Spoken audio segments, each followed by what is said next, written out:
Lights and all this nice natural light. We don't. We don't. We can turn the lights over.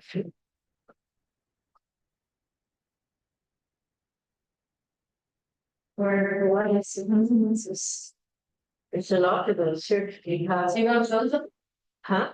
both off is fine. The what? Like this is fine. I mean, it's fine, but we Okay, so I'm just checking. I prefer natural lighting.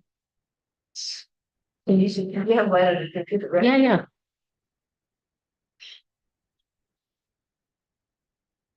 Jaya Radha Madhava Punjabi Hari Jaya Ram Jaya Radha Madhava Punjabi Hari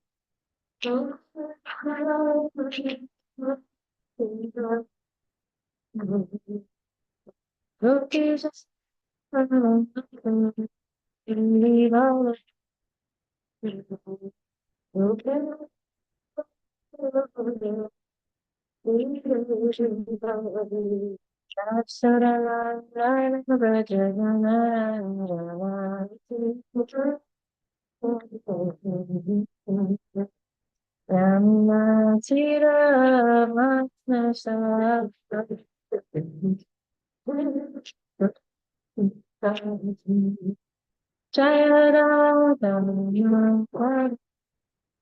Punjabi Hari Jaya Radha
Punjabi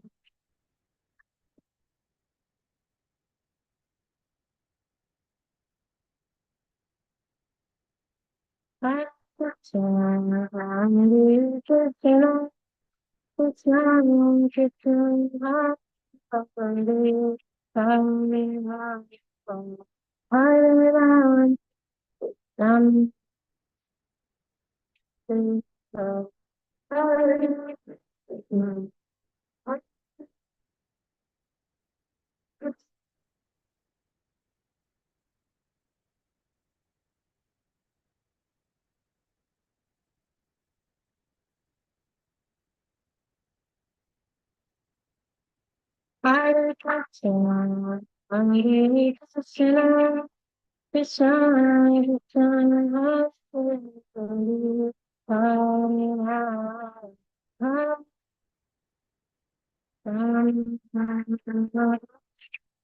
Hare.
Jaya Vishnu Padma Parivajikacharya Shutta Shishima His Divine Grace Isi Bhaktivedanta Swami Maharaj Papa Ki Jaya Vishnu Padma Parivajikacharya Shutta Shishima Bhaktivedanta Saraswati Goswami Maharaj Papa Ki Kantara Srimad Bhagavatam Ki Gaur Premanand.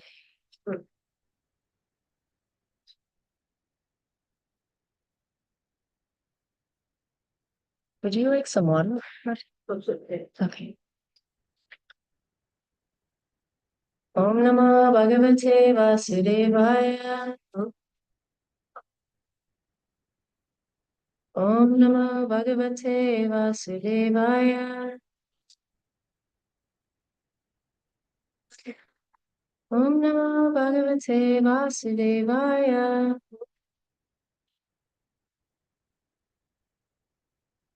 Reading from Canto 6, Chapter 2, Ajamil delivered by the Vishnu Dutas, Text 13. 6 to 13. Ataina ma panayata. 13.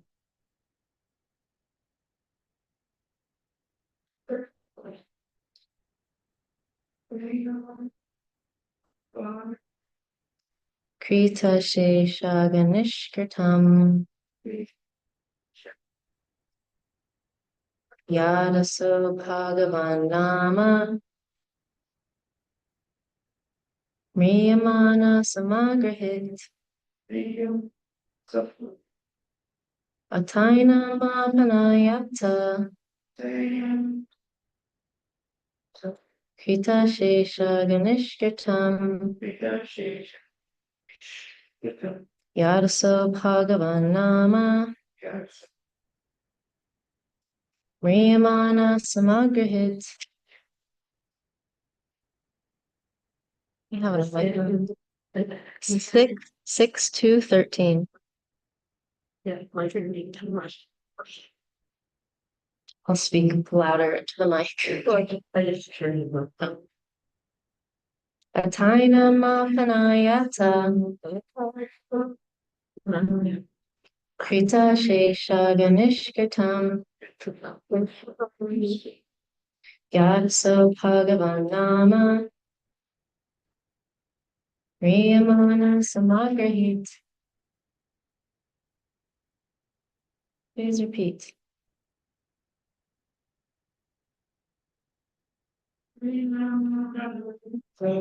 Ataina Mapanayata Krita Sheshaganishkritam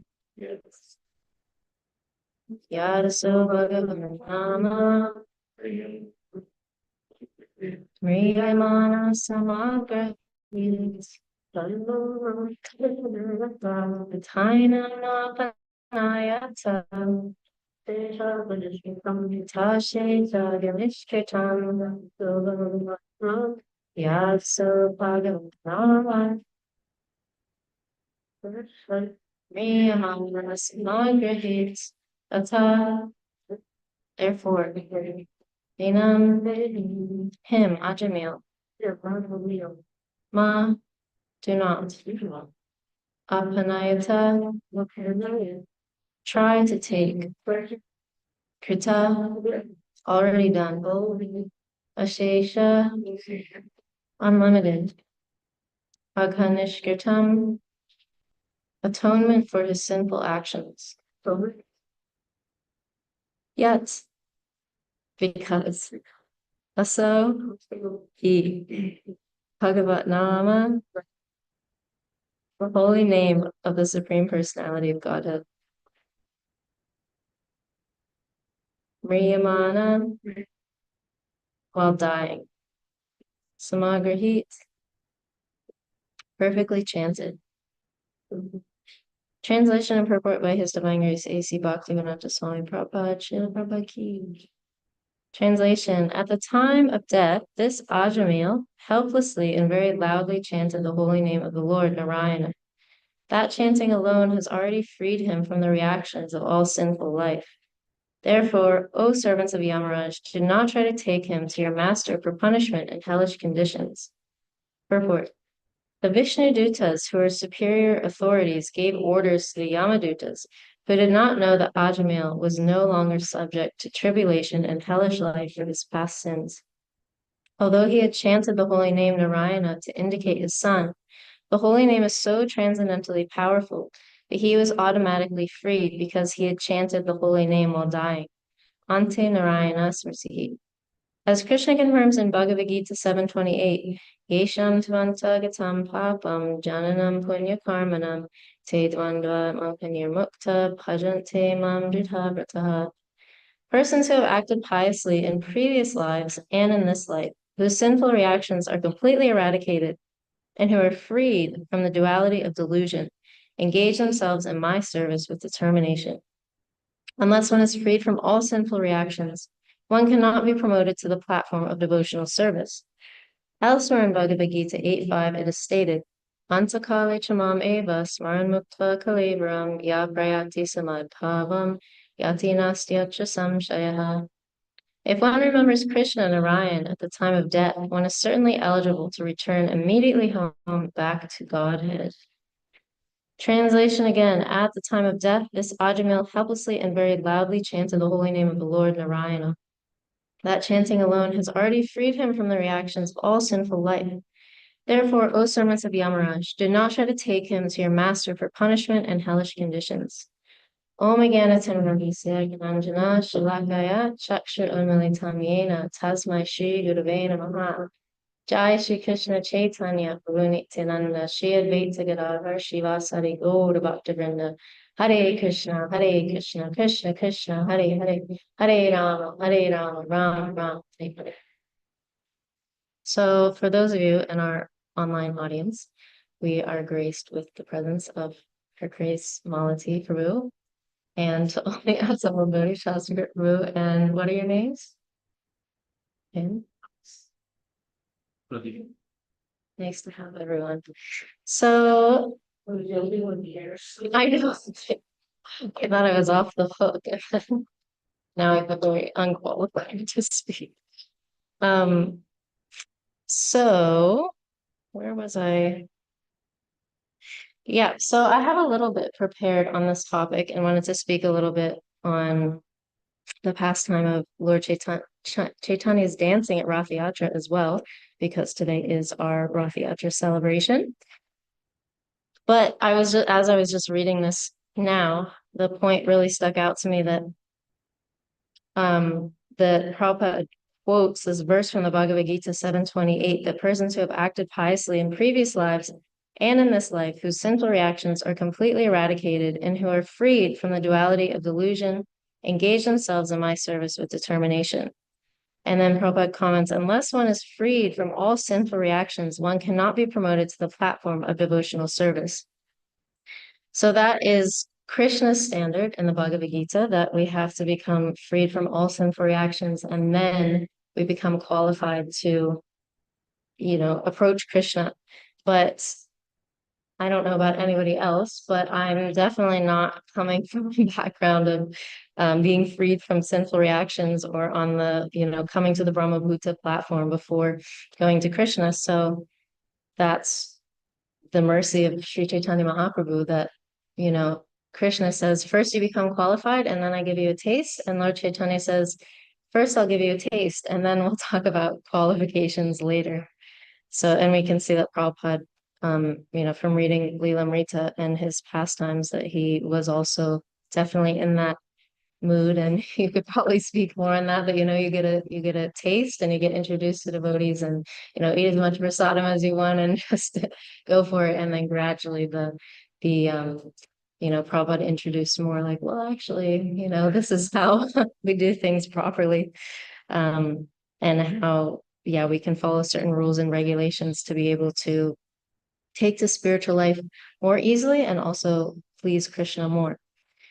So yeah, that was just one thing that came to mind that I wanted to kind of say to set the tone for the classes, just starting to think about the mercy of Lord Chaitanya actually, and how we're very unqualified to approach Krishna, and what to speak of, hearing about and approaching the confidential pastimes of Krishna that are presented to us in an authorized way through the Parampara and through Srila Prabhupada. But the thing that I was thinking of last night is I was in the book room, book room kind of closet thing that we have over near the workshop on the other side of the farm. And so I was trying to find books to put at the book table today to distribute. And it was kind of a mix of books that we can distribute and also people's personal books, because the ashram is under renovation right now. But yeah, the devotees in charge just said, just go for it. Just take whatever books you want and you can sell them and we can worry about it later. But I picked up I think it's Spiritual Warrior 2, maybe, by His Holiness Bhakti Tirtha Maharaj. And I was just like, oh, I had never read the book, so I was flipping through it, and I read this really nice quote that he said. So talks about all different kinds of topics, but I really like this. I took a picture of it. He says he was talking about relationships. Actually, it was kind of a section where somebody had put the question to Maharaj that, how do you or any other spiritual guide actually guide us, and why is it important to have spiritual guides? And so he talked about, that spiritual guides will not always tell you exactly what you want to hear, but things to liberate you from the bodily conception of life. And then he ended on an interesting point where he said, remember, we must put nothing before God. That is the value of associating with spiritual people. They can encourage each other to deepen their love, to put nothing before the Lord, and to recognize that the soul is the actual person, not the body. We are all beautiful and we are. And I really like this because yesterday I was thinking about just friendships and bhakti, and how, real friends are the ones that help you to come closer to Krishna. So you reveal your mind to them. And they don't always necessarily say what what your false ego wants to hear. Of course, if they're good friends, they'll say what your real ego wants to hear. But sometimes it's because it's hitting up against the false ego first. It's a little bit jarring. But yeah, it's really nice to have friends that are at a high standard, or even higher standard than yourself. And that's also the importance of taking shelter of more senior devotees.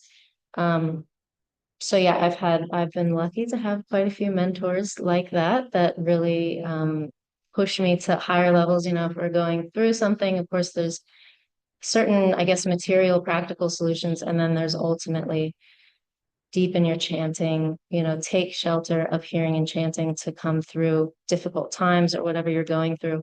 And yeah, I was just feeling very grateful yesterday for those people in my life that remind us that our individuality is actually spiritual. It's not material. It's not just based on the outward dress. Oh, I'm man, I'm woman, I'm black, I'm white, I'm this occupation or I'm that occupation. And I was thinking about individuality in Krishna consciousness. And the other day I was reading I think it's chapter 9, and then goes into chapter 10 of the Adi Leela of Chaitanya Charitamrita, where it's describing the Lord Chaitanya as the transcendental gardener, that he's the gardener and he's also the trunk of the tree. And then from that trunk comes Nityananda and Advaita Acharya, and then it branches out even further, and Prabhupada comments that ISKCON is one of these branches of the Chaitanya tree. So I thought I started reading the 10th chapter, and I read Chaitanya Charitamrita before, but this is like, I guess, my second real time going through it in order. And so I thought at the beginning, oh, I'm gonna draw the Chaitanya tree. Like, why is that the thing? Let me just start to draw it out so I can, maybe make it big and be able to look at it and then see who comes from who, everything like that. So I started off good, and then it got into, and the 21st branch is, Haridas Thakur, and the 22nd branch is Paramananda Puri, like that. I don't know if that's actually what numbers they are, but then it kept going and I got to like 108 and I just kept writing them. And I was like, oh man, I really got myself into something. It was really nice it was nice to do. And hopefully I can organize it a bit more. But then it stopped there and then it went on to, and these are the devotees, those are just the devotees in one area. The next part is the devotees in Jagannath Puri. And so that's like a whole other um, I remember when I first started reading the Bhagavatam too, I'm like, I'm gonna draw all these dynasties that they're talking about. And that didn't last long. But my point is that from this Chaitanya tree, Prabhupada gives a purport pretty much on every single devotee that's mentioned in that chapter, just explaining so much about their individuality and what they did to give pleasure to Lord Chaitanya. Like, is it Rakeshwara Pandit that dances? Really, yeah. So I liked reading about that. And yeah, and who's like how he danced was, let me try to remember. I just remember him saying, Lord Chaitanya said to him, like, if something about if I have one wing, but what does he say to him? Anyway, it's something really like, it's something very sweet, but I'm trying to make sense of it. How did he dance? Do you remember? Well, in general, they all dance quickly and gracefully for pleasure of the Lord and not as the road show off. Is that word? So, and then how does you raise your guard when you do it? The song step. That's nice. Yeah. I want to go back and read that now about Rakeshwara Pandit and yeah, all those words that's used to describe. Yeah, all of them. He was the chief. And we can dance like that today with the Radha Yatra party going up the hill. Or at least try to dance like that. So yeah, this is individuality, real individuality that's not based on the material body, but is based on, our individuality and how we give pleasure to the Lord. And I mean, at the high, high, high stages of bhakti, then your like svarup, your real constitutional position becomes revealed, but that's that's something that I don't know about. So I've heard about, but I have no experience of that. So yeah, we can see so many pastimes in the Chaitanya Charitamrita where actually these devotees, they're giving pleasure to Lord Chaitanya, but also Lord Chaitanya seemingly puts them into so much anxiety, right? Like whenever Lord Nityananda and um, Lord Chaitanya are at Advaita Acharya's house, like taking prasadam, and Lord Chaitanya is putting Advaita Acharya into anxiety because he's saying, "Oh, I can't eat this much. I can't eat this much." And then Nityananda is also putting Advaita Acharya into anxiety because he's saying, "This won't even fill half my belly." Meanwhile, it's pots and pots and pots of, innumerable preparations. So, and then there's the example of how Lord Chaitanya was so strict in his sannyas, and all the devotees, it would make the devotees cry because they were just like, "Wow, he's so staunch and he's so being so austere." Um, anyway, there's numerous examples. So not only is there this spiritual individuality, but also spiritual anxiety, which has nothing to do with material anxiety. So whenever we think of, oh, I don't want to be anxious, I did not come to Krishna consciousness to be anxious. I came to escape anxiety. But transcendental anxiety is something completely different. And I was meditating on that yesterday, and because I was feeling some anxiety, and even when we're doing devotional service, we can experience either one. It's devotional service, but you can experience material anxiety or you can experience spiritual anxiety. And what makes it spiritual is ultimately that it brings you closer to Krishna, whereas material anxiety experienced even within the service might make you, well, would make you retreat from Krishna actually, and maybe take shelter of things that are not so productive or old coping mechanisms, things like that. So yeah, I was thinking about how anxiety, you know, even if it's anxiety that we had before becoming a practitioner of bhakti, a lot of times, like Krishna says in the Bhagavad Gita, that there's four different kinds of people that come to him, and one is the materially distressed, and by and large, that is the majority of the people coming to Krishna consciousness in Kali Yuga are those who are materially distressed, exhausted. And so that as a result of that material anxiety or exhaustion, if they, meet a devotee and make the proper choices, then they can come closer to Krishna. And similar, well, in the same kind of, not in the same way, but related, is if we're already practicing bhakti and we are taking on, you know, either more service or trying to improve the quality of our service, we can feel spiritual anxiety. And we can use that as a springboard to also push us closer to Krishna. So both can lead to Krishna if they're used properly. And they can bring us also to the point of submissive inquiry, which is, taking more shelter of the spiritual master, just like Arjuna was in so much anxiety in the Bhagavad Gita. I was also going through the first and second chapters of Bhagavad Gita the other day and writing down every single argument that Arjuna made.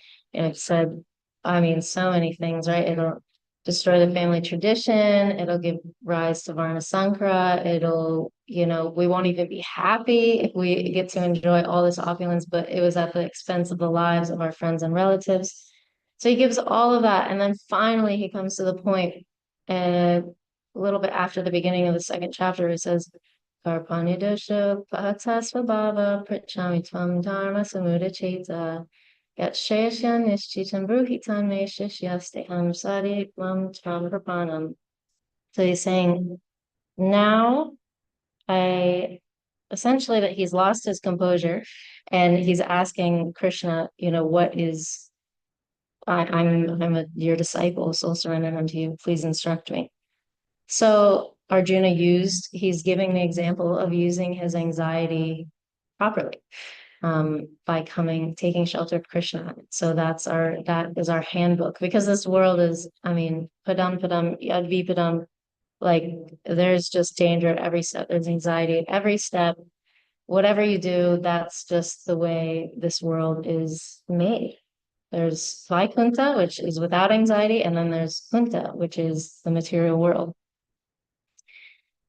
So yeah, Agari Krishna Prabhu gave a nice class the other day where he was also speaking about transcendental anxiety or anxiety in the service of Krishna, and speaking about how that's related to our japa as well, how we can take more shelter of our japa.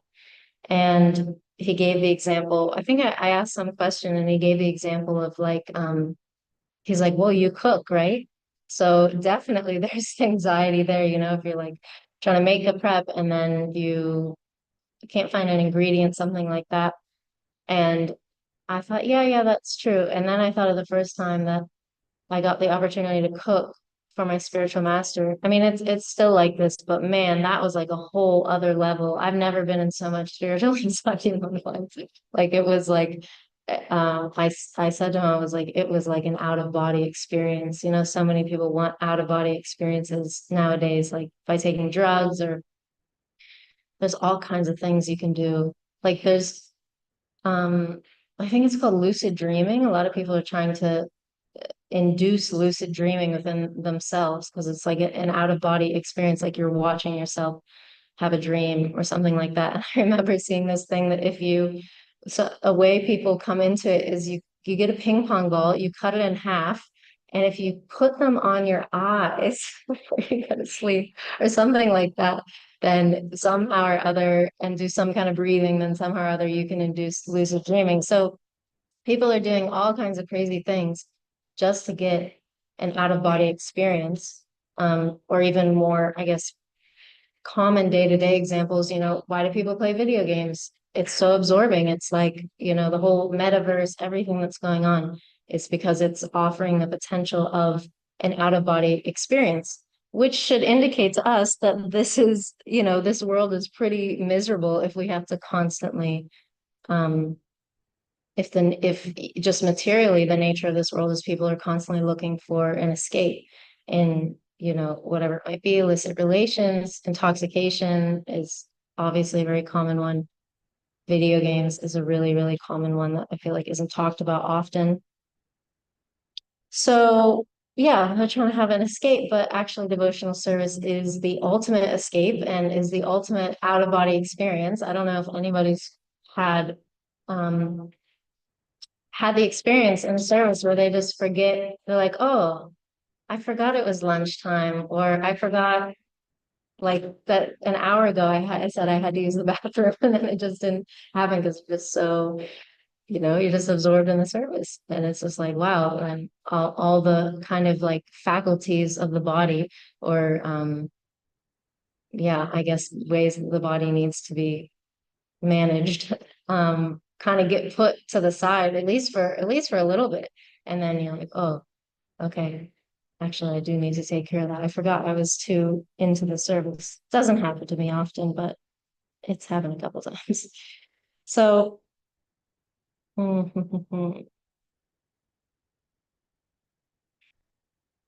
yeah, what was I going to say?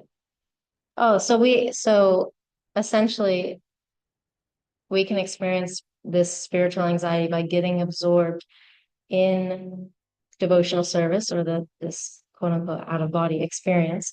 And then from there, you might feel like, oh, this is so overwhelming. There's just too much service. This is just too intense, whatever, like that, all the things that can come to the mind. But we have to become expert swimmers in the flood of devotional service, in the flood of bhakti. It's such a blessing actually to be surrounded by so many service opportunities. It's, yeah, I mean, just to say a blessing, that's like an understatement. But at the same time, in order to maintain our spiritual lives, we have to, one, be able to become an expert swimmer in the sense that we have to balance our other duties with our sadhana, first and foremost, and then also taking care of the secondary things like health and, making sure you're eating properly and things so that you can have a nice, make a nice offering to Krishna and have a nice, make an offering of your whole life by being able to, uh, Krishna willing, live a long life by taking care of yourself. So that's our duty, to become expert swimmers. And this sometimes can be a bit difficult, sometimes I feel like, oh, who cares about reading, whatever, I can just like, who cares about coming to the morning program? Who cares about if I chant my japa attentively or not? Like, I just want to do service, service, service, and other kinds of service, just to kind of get like wrapped up in it, which at least it's service, but there's kind of the immediate, uh, those immediate desires, I guess, to just like, let me just keep doing the service, and I'll worry about like, if I mumble out a few rounds later, that's fine, or if I never read, that's fine. But then we have to think about our longevity in Krishna consciousness, and also our enthusiasm, because even a couple of days of that, or at least for myself, even a couple of days of not reading, I feel my enthusiasm start to take a little nosedive. So it's very important to, yeah, prioritize our sadhana. Gives us determination, enthusiasm, patience, all those things that are explained in Nectar of Instruction. And really, we won't even be much use to anyone if we let go of those things, even if we feel like some kind of pressure. Oh, I need to do this, I need to do that because this person wants me to, or that person wants me to. It's like, okay, but if you live every day like that, eventually and you neglect the sadhana, then eventually you just become kind of flat, and then we're not going to be much use to anyone like that. Similarly with our health too. If we just like keep going, and never exercise, never eat properly, then things can get not so good pretty quickly.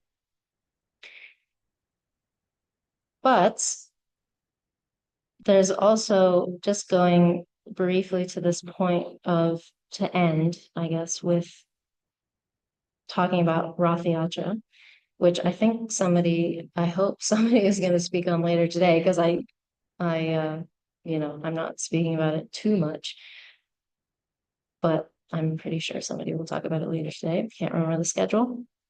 Is that, as we know, Radharani is the pastime of Lord Chaitanya dancing at Rath Yatra.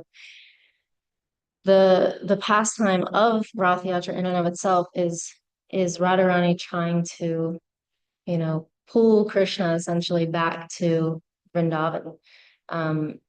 Because he's been away in Dwarka for so long, and then they see each other at the solar eclipse in Kurukshetra, and then there's that famous verse.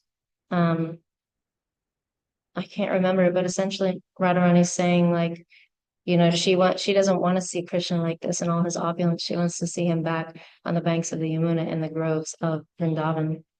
And so, in the same way, in the pastime of Lord, in the Chaitanya Charitamrita, is explained how Lord Chaitanya is, leading Jagannath toward the Gundicha temple, which Jagannath Puri is, the temple there. I've never been there, but from what I've heard and read, is that it's more, grandiose, opulent, and then Gundicha temple is just like little, small in the jungle.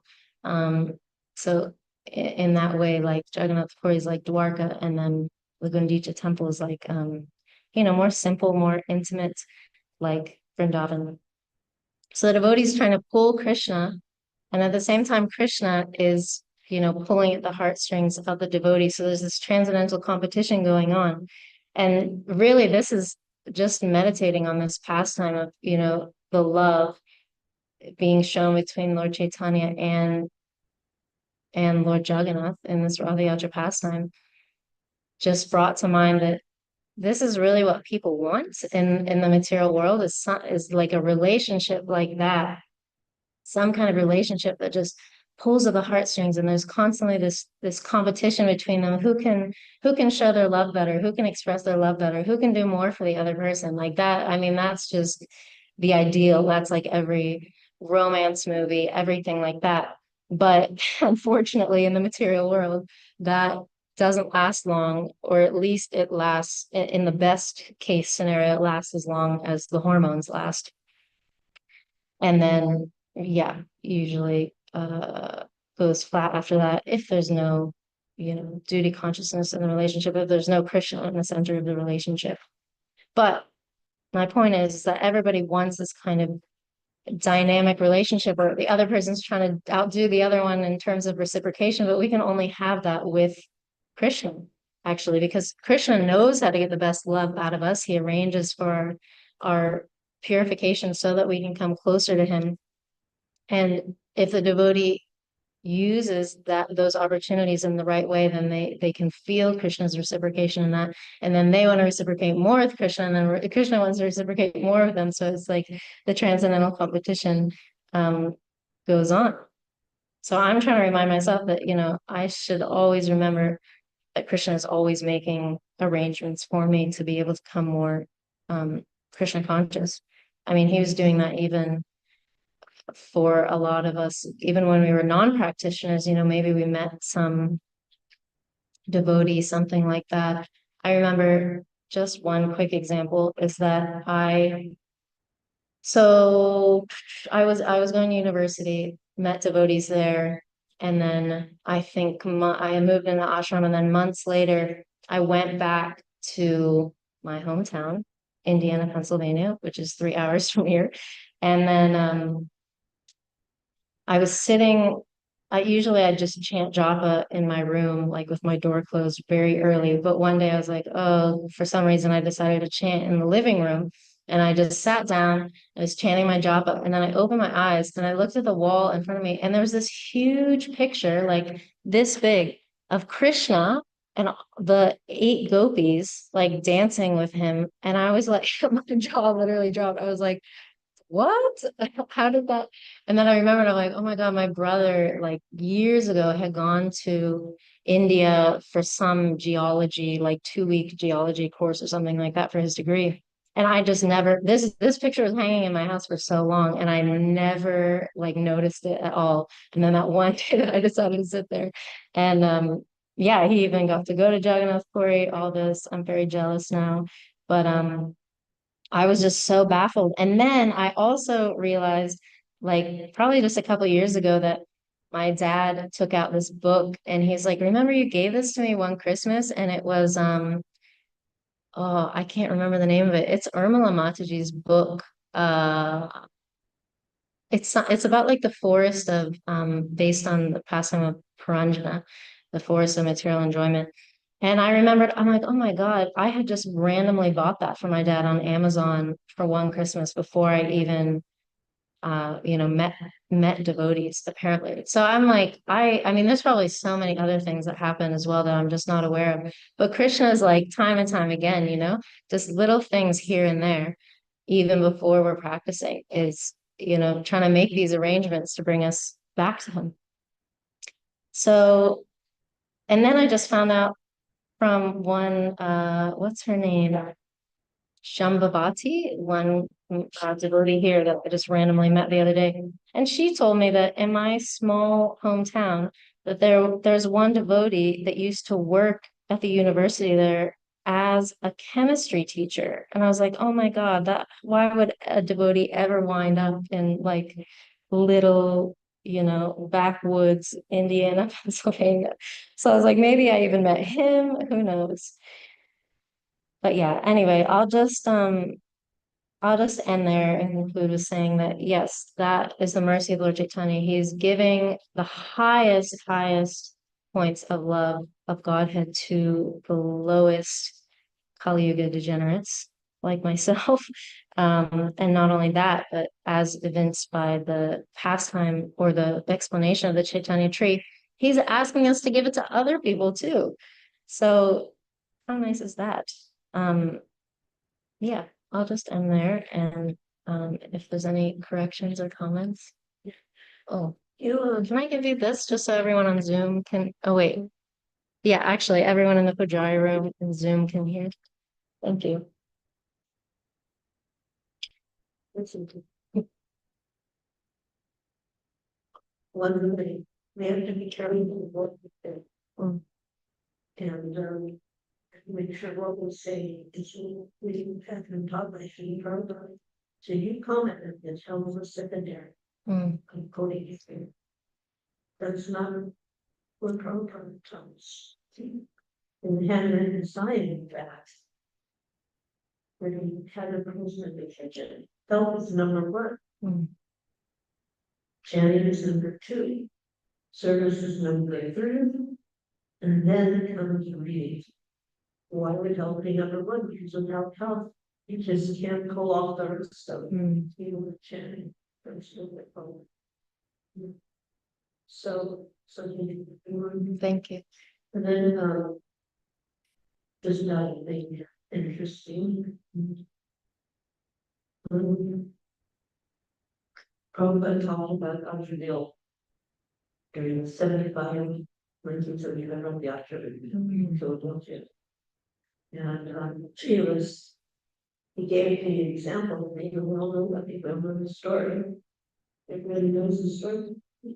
So he turned it accidental fall down. The devotees wanted to know what is an accidental. And he gave me an example. My encouragement and kind of place chair, but you don't have, it's like something to go to. Are you an army? You have to do just like with that big dramatic incident in Butler, PA. Yeah. So one of the local cops cold, somebody up on the roof, and so the other couple boosting him up on the roof, and he's holding onto the gutter, and then he saw the guy saw him put the gun at him, and he thought, he let go of the roof. And shit, put a gun at it. So it's like that, it's, when you're under the gun, that's an accidental fall down, but then you correct yourself, and you do it if you need it, and it's not accident, even when you consider it controversial. Thank you. I never heard that. It didn't matter whether, so his chanting, preparing his chanting, it could have been accidental. How many times did something happen? Oh my God. It's just like a statement, oh my God, I'm actually thinking of Krishna. But then you see it. So, it didn't matter though, whether it was accident or he actually did think of Krishna when he said it. The fact was, or he was thinking of his son, it doesn't really matter. The fact is, he said it and he's innocently. We got it fixed. Thank you. I don't have any comment on that. Does anybody else have? Thank you, other than thank you so much.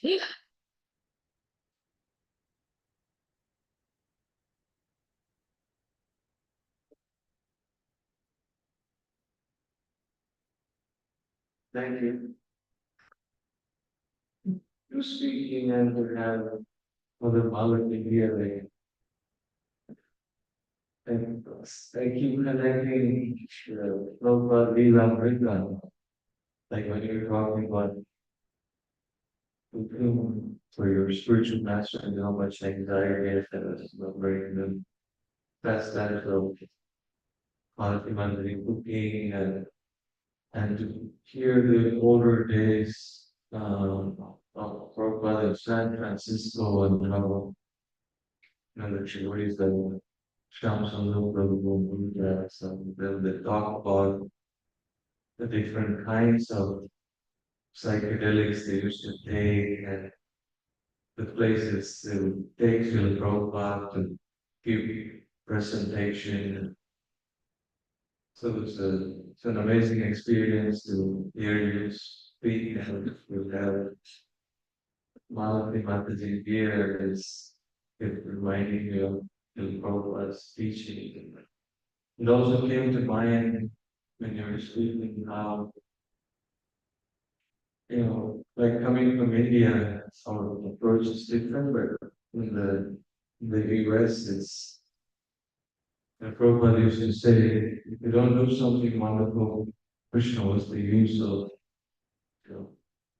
being an American. So, like you're presenting Krishna consciousness and your approach is it's wonderful. It's different because it's oriented, it's like motivated, like in a certain way, like you want the results and you want to apply it and the way you think about the different branches and trying to understand it. It's like a different approach to Krishna consciousness than something I would do. Like one time they were with the Maharaj was saying him and Subhash Swami was in a building and there were some workers all the way up and doing something. And they were with the Maharaj asked Subhash Swami, how did they you heard it before? And like, how did they get there and work? How will they come down or something like that? And Subhash Maharaj said, just like they ran out, they will also come. So don't worry about it. And they're like, one is analytical, the other moves like. So it's so nice to hear you speak after so many years and nice presentation, points like practical points that you can apply in real life. Krishna consciousness. Please. But if you have any questions, Nagari is always asking nice questions when everybody is. It's a, people, when your anxiety.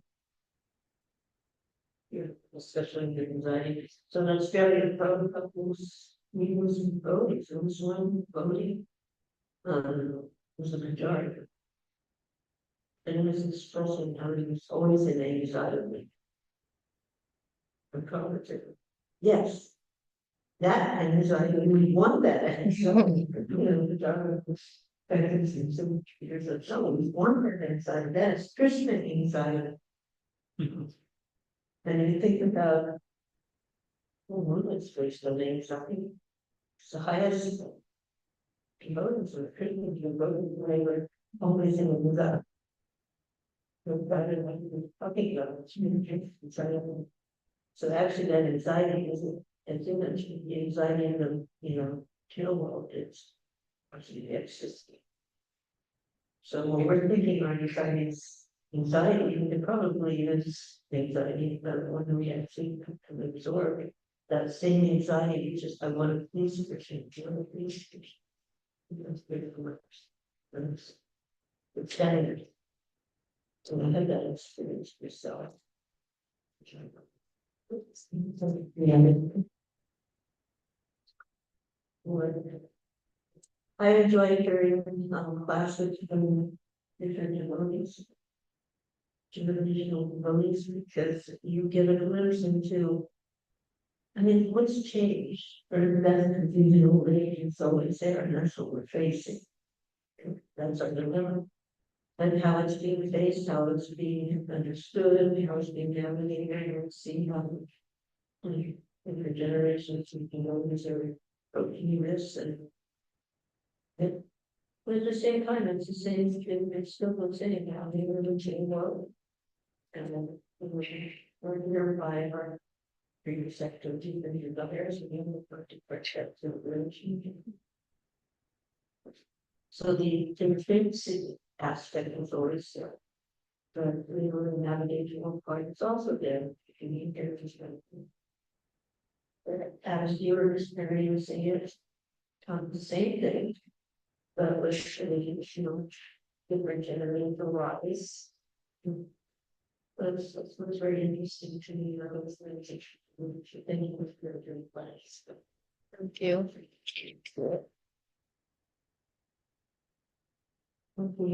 And not to speak of all the effort and work that you've put in over the years so that we can learn a lot from it and not have to reinvent the wheel, you know, in terms of like you explained the point about health, right? Like I'm sure there's been a lot of devotees in the past that are like, oh, it's, you know, throw that out the window. But now we have more senior devotees to tell us like, okay, you might be enthusiastic, but Prabhupada said, right, that's first.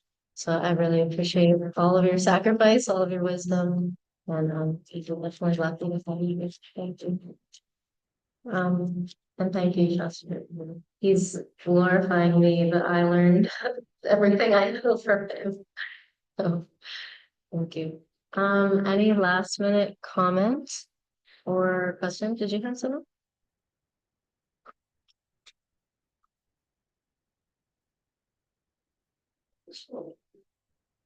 Stress or one that you mentioned, state. I just didn't make so it's mistake. We hear about this frequently, which you said, but it's just feeling that everyone is at risk state of eating video games, drugs, vacations, it's quite all of these things. The ultimate thing that was so you know, alcohol, everything, you know. Feels like everybody's looking for that vacation or escape after the world. And it's the perfect escape. And it showed us, the most important, it showed us how terrifying anxiety the world is. Like everyone was actually just looking for a system more than the actual thing that they're involved in it. So true. It's so true. I just think so stress. And then the thing about health was other than mentioned is for me, my journey is those really close. Like the simple controls and the knowledge side of things. And at one point, it just becomes like a burden. You know so many things that you don't actually practice it. You activity does, and you don't just like intellect for the best until you actually start doing something. You go down surveying, obviously there are notes for that order actually makes sense. Like now, show and gently service and then you'll there's no need to spend these millions. It's yeah. Thank you so much for your reflection. Yeah, so the grateful, as they say, the quote unquote burden, I guess if you could call it, Prabhupada books is that you can't just read them and sit still and sit idly by. He's like calling you to actions at every moment. So that's his mercy on us. But once you know, you can't go back. So thank you so much. Did you come from Atlanta too? Yeah. Well, you can. Thank you all so much. Congratulations on the show.